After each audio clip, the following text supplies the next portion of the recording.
Hi guys, welcome back to the channel. I've had this one for a bit. I didn't want to rush and make a video, but I also don't really need 20 minutes to cover it. So here's a quick take that took a while to get to.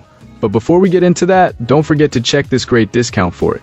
You can find the link in both the video description and the top comment below. Alright, enough talk. Let's get right into it. So this portable power station has basically become my right-hand man at trade shows and vendor events. I use it to power 12 small plant lights split into 2 plugs as the manufacturer designed, and I charge my communication devices during long days. It lasts several hours this way, which is a small victory when you're juggling demonstrations and quick meetings. I love that it charges from a regular outlet and does not require any fuel, which makes it silent and safe for indoor use. It's surprisingly versatile too. I've used it to power Christmas lights on a parade float, and because it's compact, it tucks into hidden corners and keeps the display looking clean with minimal cord chaos. On the trail or at a campsite, this power station has become a dependable companion.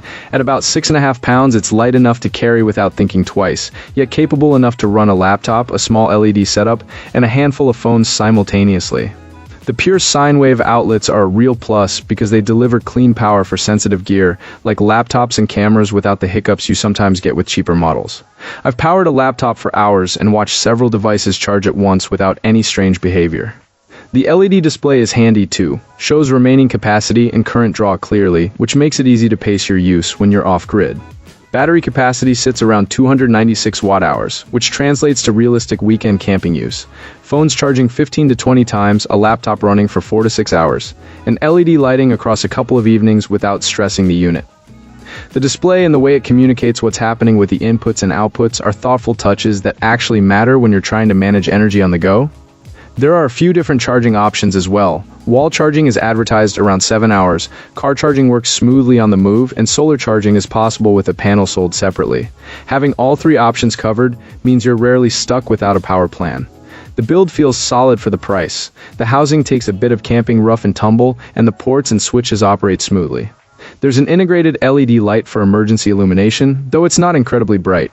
The system protection works as expected. It handles varying loads without overheating or shutting down, and battery management seems steady across cycles.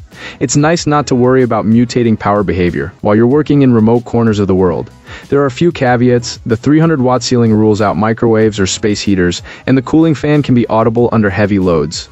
Charging times are relatively long compared with some rivals. One caveat from a later update is that this unit isn't really rugged for harsh outdoor environments. You'd want a weatherproof box or enclosure to shield it if you're working in dusty or wet conditions, since all ports are exposed. Still, for weekend adventures, emergency backup, and mobile electronics, this portable power station offers excellent value, great flexibility, and a sensible balance of capacity and portability.